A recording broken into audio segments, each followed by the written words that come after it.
Well, thank you very much. It's a real pleasure to be here. I have really enjoyed everything. I wish that Rick Aguilera's message could be on television for everybody to see. It's very, very impressive. But I've decided to entitle my talk this evening, Frontal Lobes.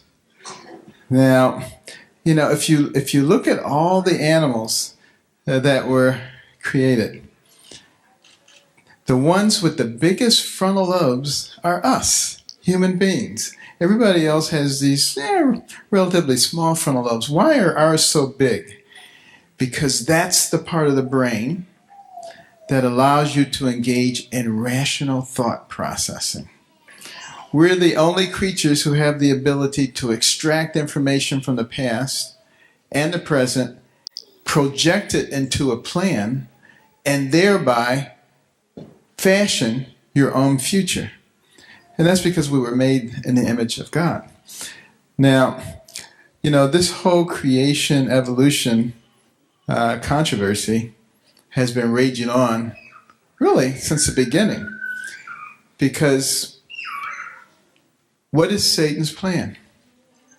To get rid of God, to disparage God, to mischaracterize God. And what is creation?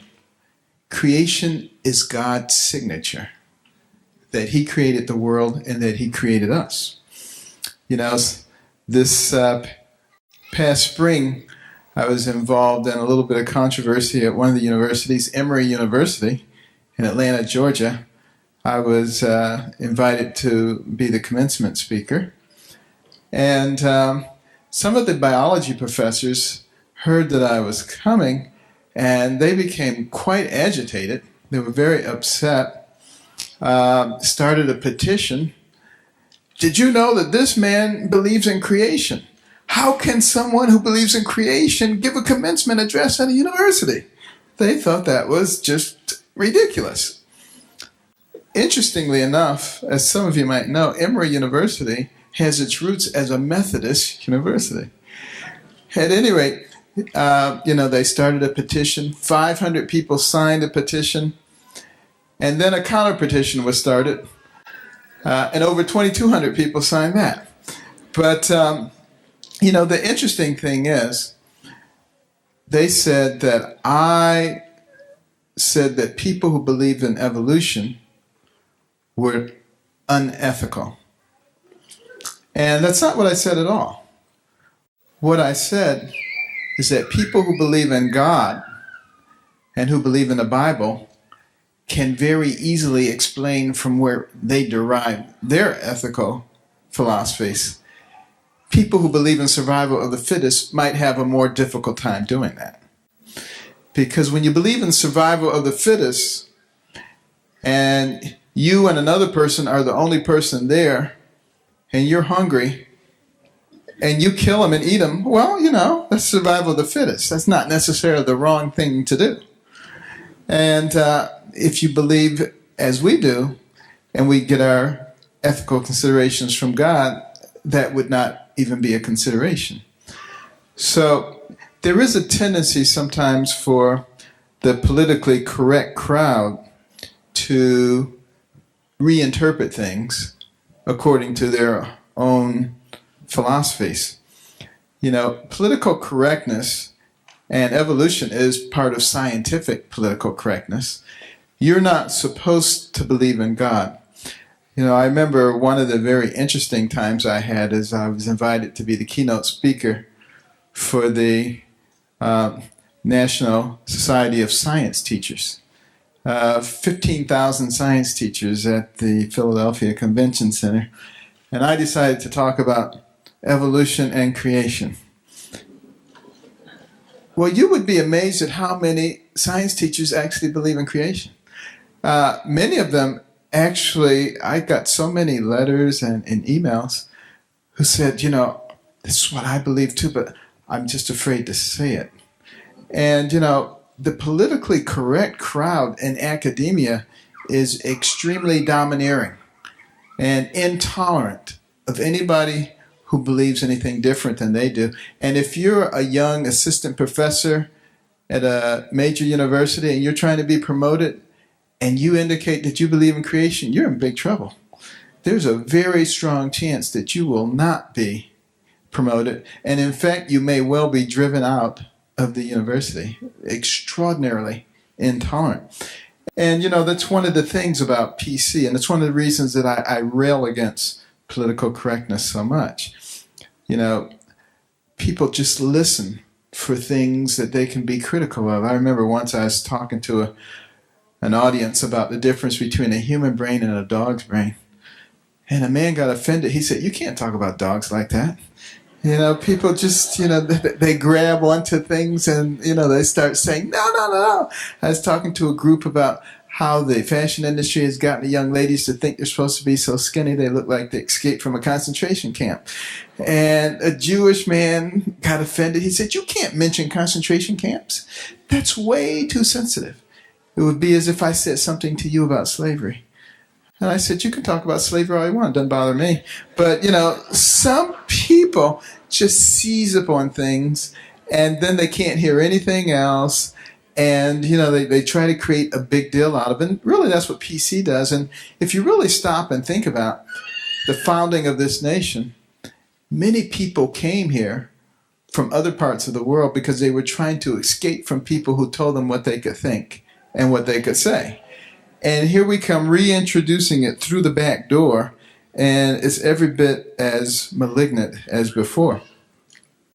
Well, I've had an opportunity to be involved in some public discussions with a lot of people in the scientific arena, including the father of artificial intelligence at MIT, before a group of students. And, he just couldn't understand how I could believe in God as a scientist. And we had quite an argument. And he could not refute any of my arguments. And finally, he just said, "You're a religious bigot." And he walked away. They resort to calling people names. I was once in a public debate with Richard Dawkins, who's probably the world's foremost atheist, and Daniel Dennett from Tufts University. And we were having a debate about faith and science. And those two were on one side, and on my side was me and Francis Collins, who's the director of the National Institutes of Health, who started out his career, by the way, as an atheist. And as he learned more and more about the human genome, as you know, he was one who spearheaded the Human Genome Project. He said, "Wait a minute, this was no accident." As he looked at the sophistication of those codes. I mean, how many people would look at a computer and look at a computer program and say that it's just random, it just happened?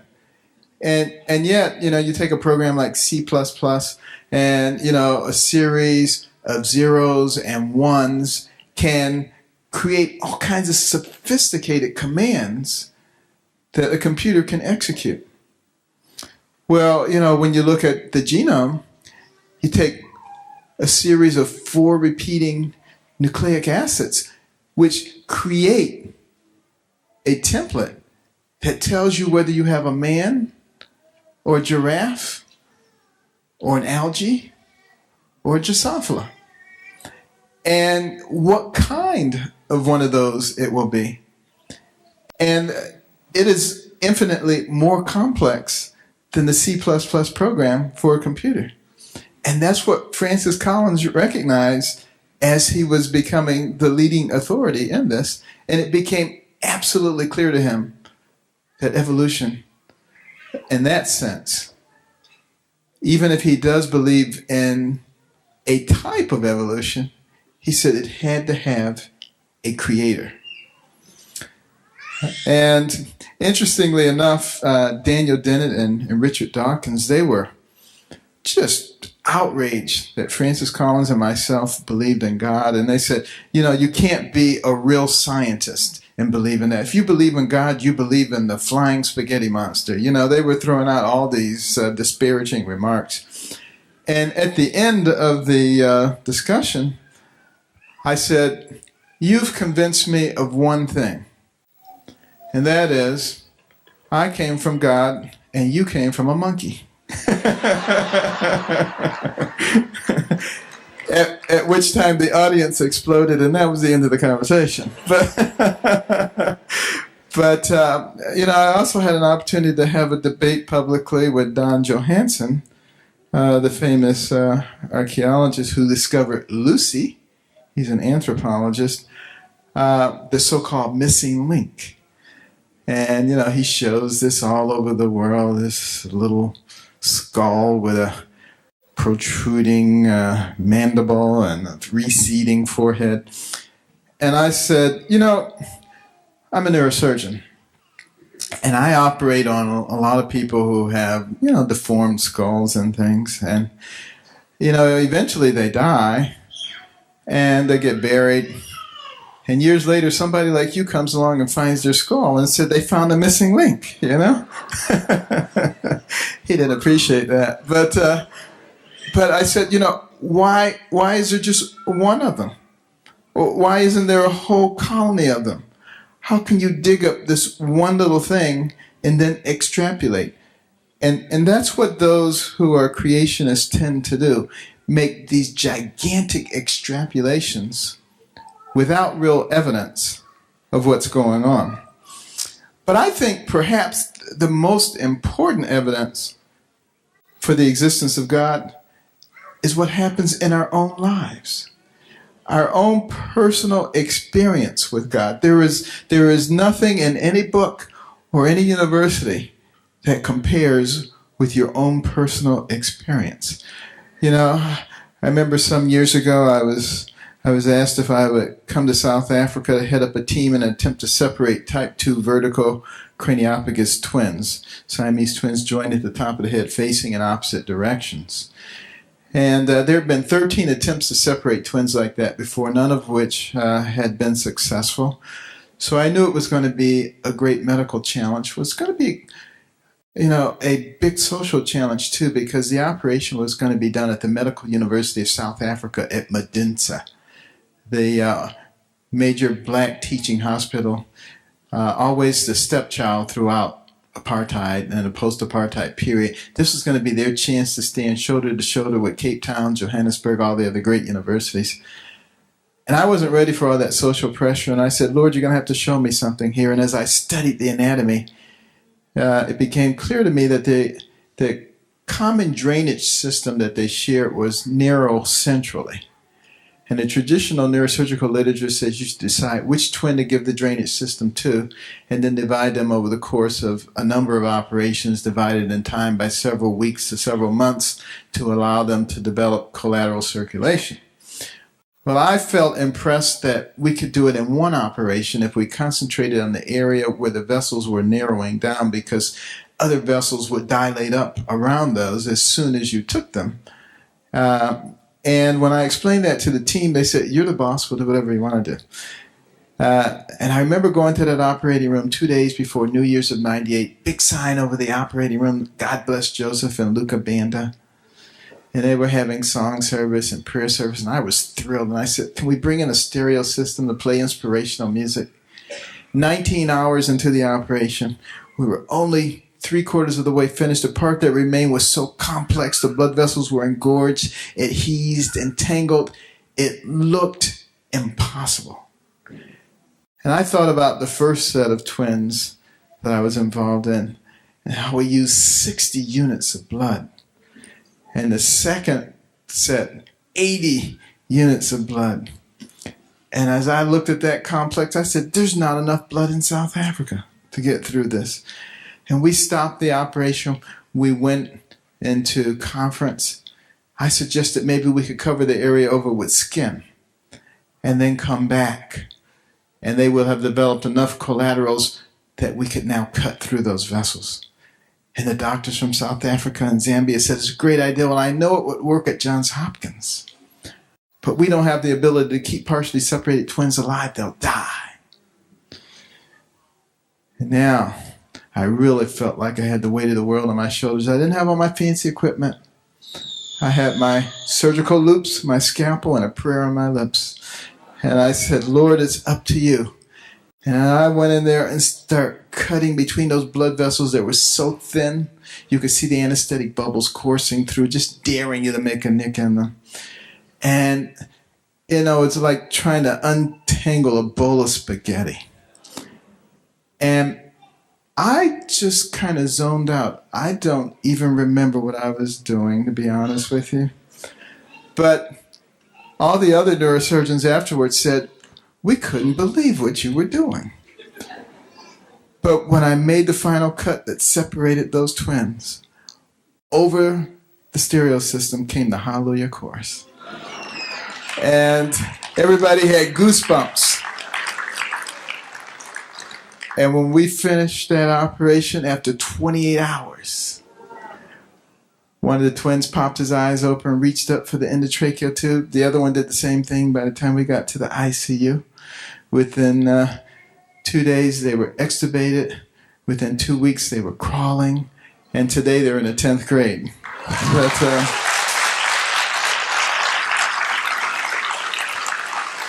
And interestingly enough, the operation required 3 units of blood. So that's what happens when God takes over. And see, I know that because I was there. And I saw those vessels. And I said, oh my, there is no way in the world. And yet, he did it. And it's the first time twins like that have ever been separated and remained intact neurologically. So, that kind of experience is very hard to find in a textbook or any other place except in your own personal lives. But we all have experiences like that. And that's what faith is made of. We have to think about those experiences that occur in our lives. I remember another time when we had built the home that we thought was our final home in Howard County. And then all the farmers around there started selling their property and putting all these developments in. And we said, oh, gosh, we need to move.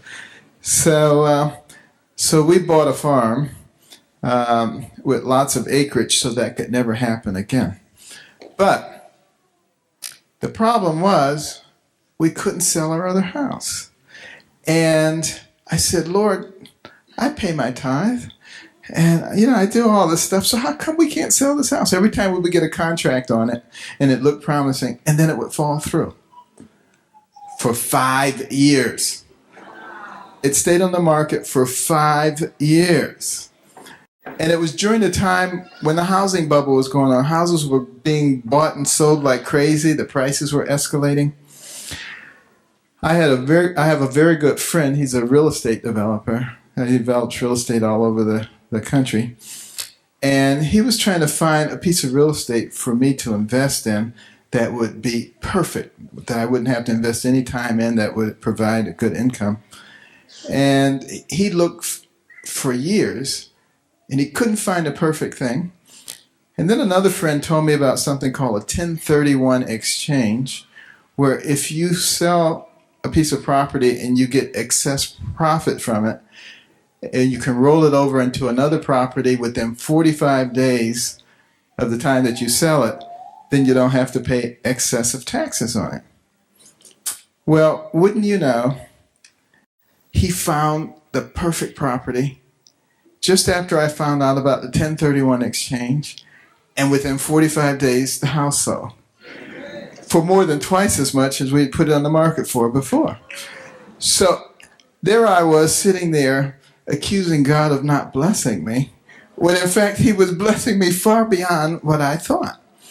And, it's those kinds of personal experiences that I think make all the difference in the world.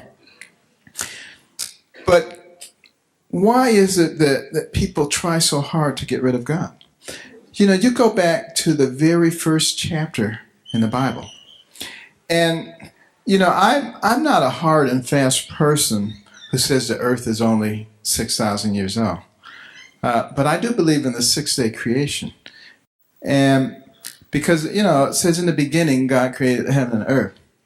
It doesn't say when he created them except for in the beginning. So the earth could have been here for a long time before he started creating things on it. But when he did start doing that, he made it very specifically clear to us.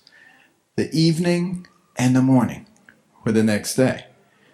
Because he knew that people would come along and try to say that, oh, it was millions and millions of years. And then what else did he say in the very first chapter? That each thing brought forth after its own kind. Because he knew people would come along and say, you know, this changed into that, and this changed into that, and this changed into that. So at the very beginning of the Bible, he puts that to rest. And, you know, as was pointed out already tonight, you know, people try to disparage the Bible, say that these things are not true, these are fanciful tales. And yet, there's abundant evidence, geological evidence, that there was a worldwide flood. Go up to the Andes Mountains and see all those fossils on the top of those mountains. I mean, these things, when you talk to the evolutionists about them, they always say the same thing. Well, we don't understand everything. And I just say, I'm not sure you understand anything. You know, they look at all those layers, and then they find some fossils in one of the layers, and they says, this fossil is this many years old because it's in this layer. So that means this fossil is like 1 million years old. And then later on, they say, well, this layer is 1 million years old because this fossil, which is 1 million years old, is in it. You know, that's like saying, you know, the sky can be red or blue. And you say, well, the sky is blue. And you say, why is it blue? Because it's not red. Well, why is it not red? Because it's blue. You know, that's known as circular reasoning. That's how they explain the age of all these things. It's very circular reasoning, and really it has no real scientific validity. But the real linchpin of evolution is natural selection. And of course, that's a term coined by Charles Darwin. And many people don't know this, but Charles Darwin actually started out in a seminary to become a man of the cloth. He had some experiences with God that didn't go his way, like his 10-year-old daughter who died of pneumonia despite his pleas. But, you know, he goes off to the Galapagos Islands. And he was a very keen observer. I will give him credit. And he noticed some things that you didn't seem to see anyplace else. He particularly noticed the finches there who had these elongated, thickened beaks. And he said, no other finches have beaks like this. This is evidence of evolutionary change. Now, what he didn't know is that there had been severe droughts in the Galapagos for 3 years. The only finches that survived were the ones that had thick beaks that could break open the seedlings and extract the nutrition, and they were able to breed and pass that trait on to the next. But evolutionists say that those changes that you see, just like you saw with all the dogs, is definitive proof of evolution. Now, I submit that changes can occur within a species. But is that a sign of evolution? Or is it a sign of an intelligent creator who gave his creatures the ability to adapt to their environment so that he wouldn't have to start over every 50 years? You know, that sounds much more intelligent than anything else. And no one has ever demonstrated one species changing to another species. And, you know, this should be, if it's true, a continual evolving. So we should be able to find intermediate species at any given point in time. And we should be able to find how they line up. You know, Darwin said his whole theory depended on the fossil remains. And he said we should be able to line up from a single cell organism to man, several miles long, and just walk right down the fossil trail and see how everything evolved.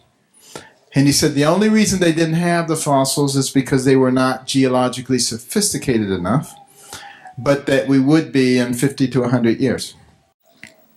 Well, that was 150 years ago. We still haven't found them. Where are they? Where are the fossil remains? But when you ask the evolutionists about that, they say, I don't know where they are. They're somewhere. We just haven't found them yet. You know, that's a pretty lame excuse, to be honest with you. But, you know, the interesting thing about evolution, about natural selection, is that it claims that anything that isn't useful disappears. So while a species is in the process of changing, it clings on to those things that allow it to thrive, and those things that are not useful disappear. So if that's the case, why do we have kidneys? Because kidney has many components. You know, the glomerulus and renal tubules and all kinds of epithelial surfaces, all of which work together to be able to filter blood, create urine. It's a complex process. None of those things in and of themselves have any purpose. Same thing with your eye. You have an iris and a pupil and a cornea and vitreous, and, you know, retina, rod cells, and cone cells, all of which are necessary for the eye to function. Short ciliary nerves. Now, without the other parts, it doesn't work. So how did it get there? Did a cone cell, which is sophisticated in and of itself, just kind of sit around for a few million years waiting for a rod cell? And then they sit around waiting for a retinal network? You know, according to the theory, it had to go poof, and there was an eyeball overnight, just like that, because it wouldn't work in any other way. And when you ask the evolutionists about that, they say, well, we don't understand everything. And I say, well, I don't think you understand anything. Because then you go to the brain. I mean, the human brain, the most sophisticated organ system in the universe. Billions and billions of neurons, hundreds of billions of interconnections. It remembers every single thing you have ever seen. Every single thing you have ever heard can process more than 2 million bits of information in 1 second. I mean, it is unbelievable. Some people say, well, you shouldn't learn this, you shouldn't learn this because you'll overload your brain. Have you ever heard anybody say that? Now, what a bunch of nonsense that is. Do you know your brain, and this is a conservative estimate, could take in one new fact every second for over 3 million years before you begin to challenge its capacity. So don't let anybody tell you that you can overload your brain. And that's our brains in their degenerated state. Can you imagine what they were like before? Unbelievable. Because we're made in the image of God. How many people here remember your birthday? Okay, I think it's unanimous. What did your brain have to do for you to respond to that question? Well, first of all, the sound waves had to leave my lips, travel through the air, enter your external auditory meatus, travel down to your tympanic membrane, set up a vibratory force, which travel across the ossicles of the middle ear to the over and round window, setting a vibratory force in the inner lip, which mechanically distorted the microcilia, converting mechanical energy to electrical energy, which traveled across the cochlear nerve to the cochlear nucleus at the pontomedullary junction, from there to the superior olivary nucleus, sitting bilaterally at the brainstem to the laminiskis, to the inferior colliculus, and the medial geniculate nuclei, across the thalamic radiations to the posterior temporal lobes, beginning the auditory process, processing. From there to the frontal lobes, coming down to tractive victor jury, retrieving the memory from the medial hippocampal structure and the memory bodies back to the frontal lobes to start the motor response at the bet cell level, coming down the cortical spinal tract, across the internal capsule into the cerebral peduncle, descending down to the cervical medullary decussation, into the spinal chord gray matter, synapsing there, going out to the neuromuscular junction, stimulating the nerve and the muscle.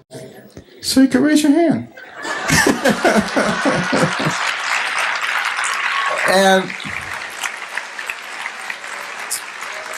And that's the simplified version of what your brain had to do.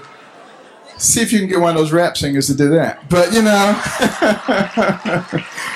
but if your brain can do that and you barely even had to think about it, what is your brain capable of if you actually put your mind to something?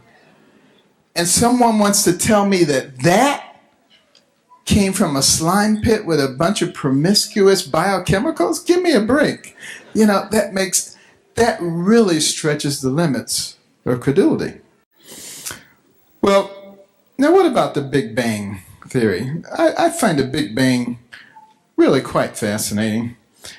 I mean, here you have all these highfalutin scientists, and they're saying that there was this gigantic explosion and everything came into perfect order. Now, these are the same scientists who go around touting the second law of thermodynamics, which is entropy, which says that things move toward a state of disorganization. So now you're going to have this big explosion and everything becomes perfectly organized. And when you ask them about it, they say, well, we can explain this based on probability theory, because if there's enough big explosions over a long enough period of time, over billions and billions of years, one of them will be the perfect explosion. And I say, so what you're telling me is if I blow a hurricane through a junkyard enough times, over billions and billions of years, eventually after one of those hurricanes, there'll be a 747 fully loaded and ready to fly.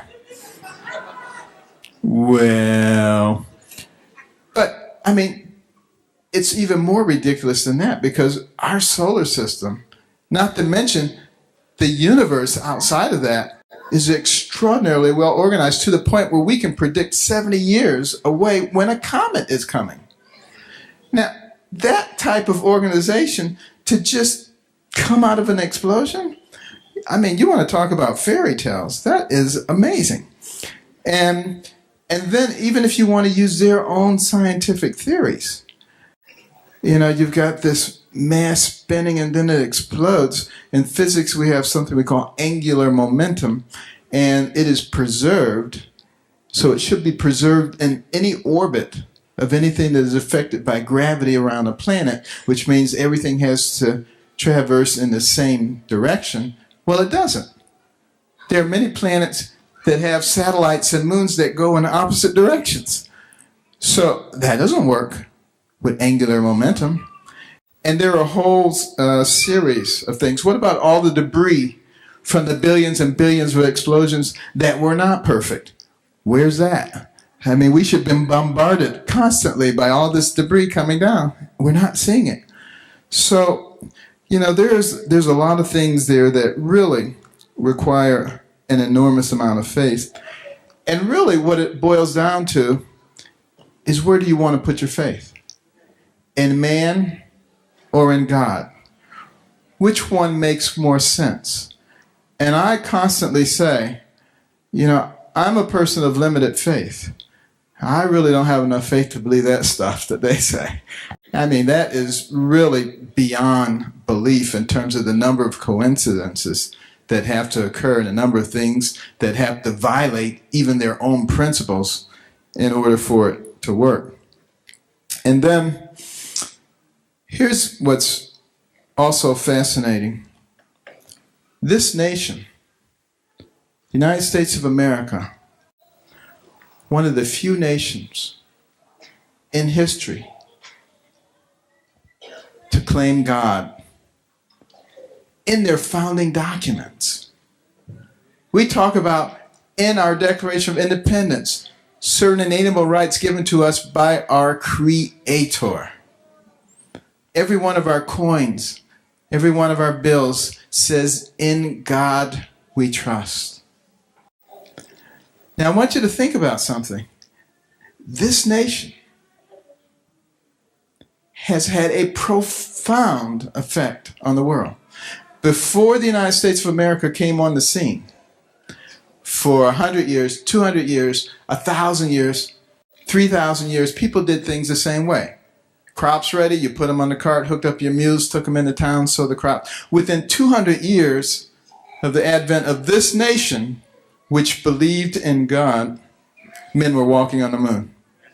Completely revolutionized and changed the world because a nation was willing to acknowledge God. Now, as we are persistently making him unpopular, politically incorrect, to the point where, think about it. We're in a Christmas season. Most of us think twice now before we say Merry Christmas to somebody. This is where we have gone. We are trying to push him out, and look at what's happening to our nation. The evidence is so clear. It's clear in our own lives. It's clear in our communities. It's clear in our nation. It's clear in our world. And the question is, are we going to use those frontal lobes? The reason he gave those to us is so that we could analyze all of this evidence, which is so clearly placed in front of us. Think about the beautiful flowers that we see. How are flowers able to reproduce? Pollination. How does pollination occur? Bees and other creatures. Now, according to evolution, plants came along before the bees. So, how do plants reproduce? And what about animals? And what about people and their reproduction? It was a wonderful thing that God gave us. Men are attracted to women, women are attracted to men. Although that's changing in this society. But anyway, that was the way it was supposed to be, okay? And it was a beautiful thing. But according to evolutionary model, we really came from an amoeba. And amoebas, they just split, and then there's two amoebas. So it seems to me like according to the evolutionary model, you do things that are efficient. So rather than going out and looking for a mate, you would just divide, and there'd be two of you. And that'd be pretty horrible in some cases. But, things are supposed to work in an efficient way.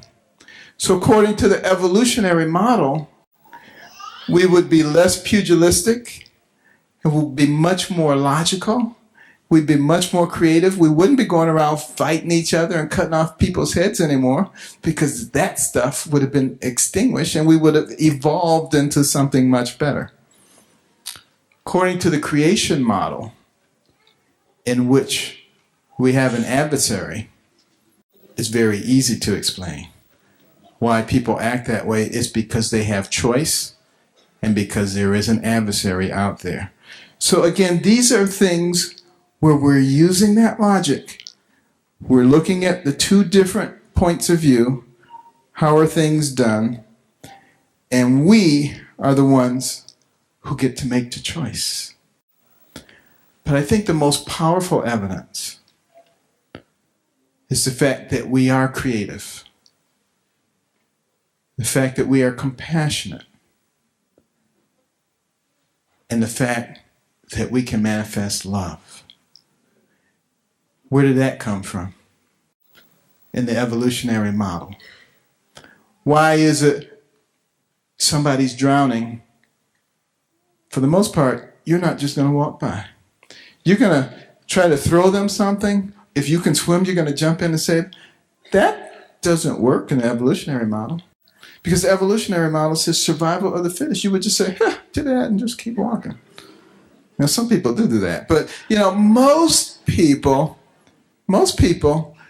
they see somebody struggling, there's something inside of them that says, help. That makes no sense whatsoever in the evolutionary model.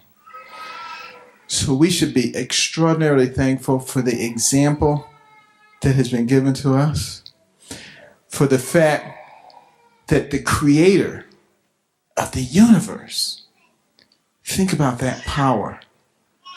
Think about the expanse of the universe. It's mind-boggling whenever I start studying, the cosmos, and realize how tiny and insignificant we are. And yet, that he would send his only begotten Son to this place and all this magnitude, that the individual who created all this was willing to be spat upon, humiliated and crucified, tormented, because he loved us that much. That could happen on our behalves, and that we could manifest any doubt whatsoever would be pretty amazing. But I think we have all the evidence that we need, that we have a powerful, a loving God who will do anything for us except force us. Thank you very much.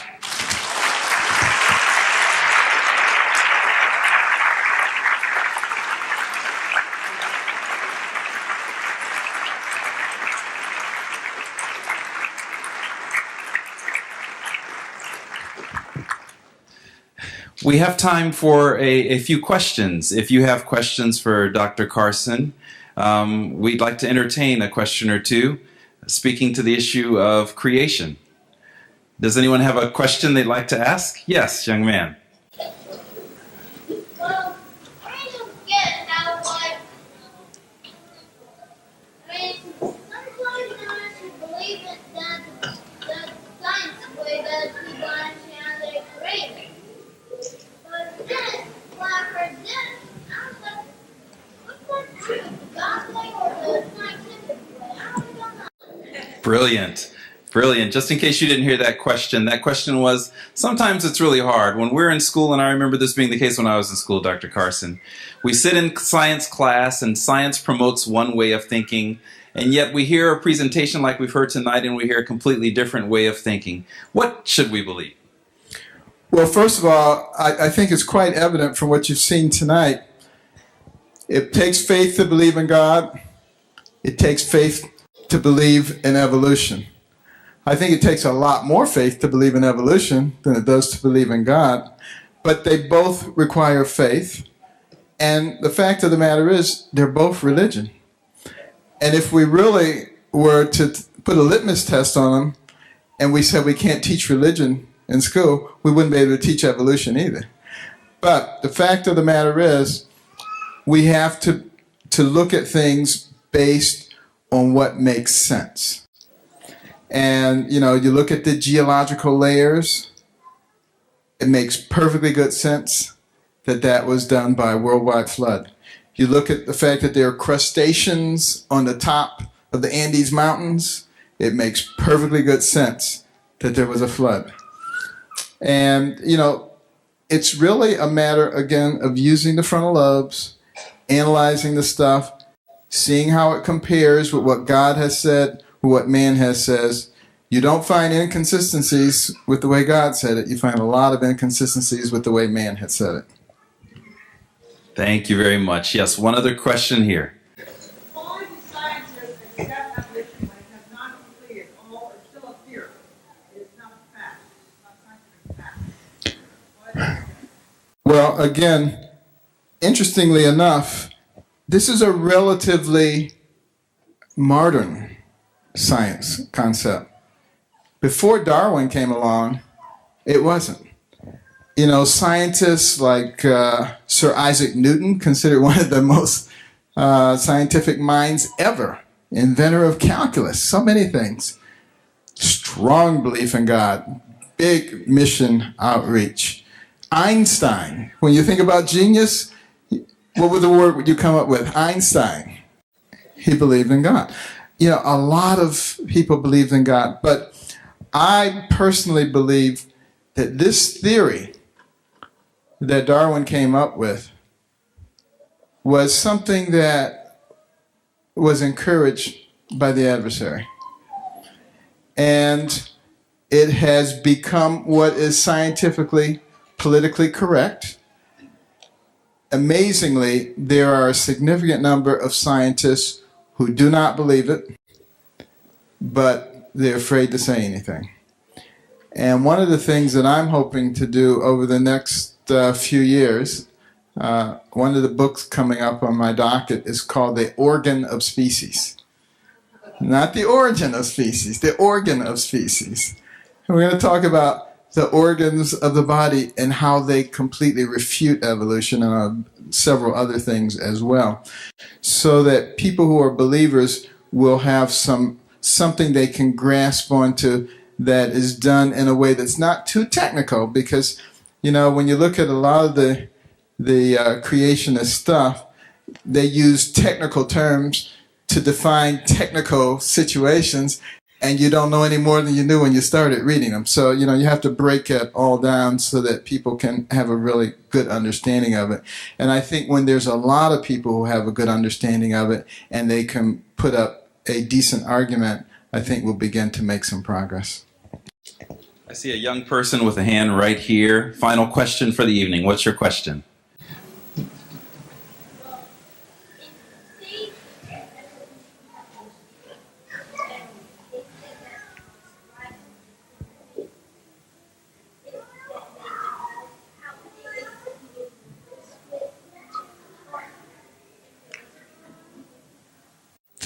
Did you hear that question? Repeat it. Can you say it one more time, nice and strong? If the evolution part was true, then how would they be able to evolve? Split apart? So if that theory of evolution were true and people had to replicate by self-replication and splitting apart, how would that happen anyway? Well, the way that would happen is through evolving the systems that allow you to split apart. Those systems have not been developed. They have not evolved, which means it's not true. Let's give Dr. Carson a hand.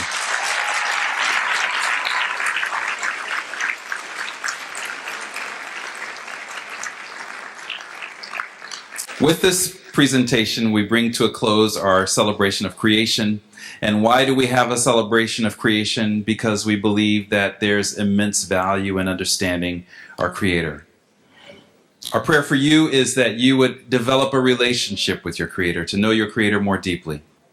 And through that creation and through that relationship, find hope for the future and hope that will extend into eternity.